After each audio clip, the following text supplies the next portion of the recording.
సరే అధ్యక్ష, court case గురించి మాట్లాడొద్దు అంటున్నారు. మరి కోర్టుకు ఇందిరాగాంధీ గారు ఎందుకు పోయినరు, ప్రణబ్ ముఖర్జీ గారు ఎందుకు పోయినరు?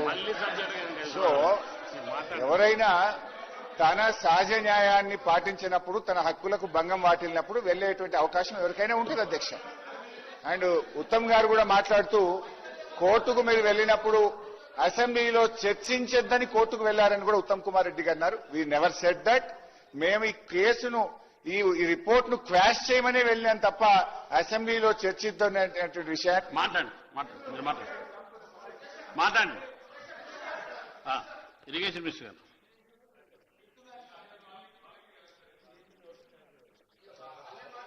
స్పీకర్ సార్, మీరు వేసిన స్పెసిఫిక్ ఇష్యూ మేమేమో కేబినెట్ లో చర్చించి అసెంబ్లీలో చర్చించి వే ఫార్వర్డ్ పోతాం మేమన్నాం. మీరేమన్నారు? అసలు ఇంటరిమ్ స్టే అడిగినరు. శాసనసభలో కూడా శాసనసభలో చర్చ ఉండకూడదు, శాసనసభలో చర్చ ఉండకూడదు అని మీరు ఆ కోర్టులో ప్లే చేసుకున్నారు.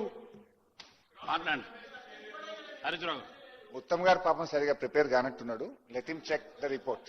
మీ అడ్వకేట్ జనరల్ ఫోన్ చేసి తెప్పించుకోండి, నా పిటిషన్ తెప్పించుకొని చదువుకోండి. Come prepared. మీరు చెప్పినవన్నీ కూడా చాలా బద్దాలనే. I come to you. So గౌరవనీయులు కోమటిరెడ్డి వెంకటరెడ్డి గారు పెద్దలు మాట్లాడుతూ, వెంకన్న మాట్లాడుతూ ఏమన్నాడంటే, హరీష్ రావు గారు మీరు సబ్జెక్ట్ మాట్లాడండి, మాట మార్చొద్దు అన్నారు. మాట మార్చుడు కోమటిరెడ్డి వెంకన్నకు అలవాటు ఉంటుంది తప్ప నాకు ఉండదు. విషయం చెప్పాలి. మీరు అనుమతిస్తే అధ్యక్ష, కోమటిరెడ్డి వెంకటరెడ్డి గారు కాళేశ్వరం ప్రాజెక్టు మీద మాట్లాడిన వీడియో తెచ్చాను. ఒక్క నిమిషం ఆ వీడియో చూపిస్తాను. అరే ఇదే వెంకటరెడ్డి గారు ఈ చరిత్రలో కాళేశ్వరం లాంటి గొప్ప ప్రాజెక్టు లేనే లేదు అని వెంకటరెడ్డి గారు మాట్లాడారు.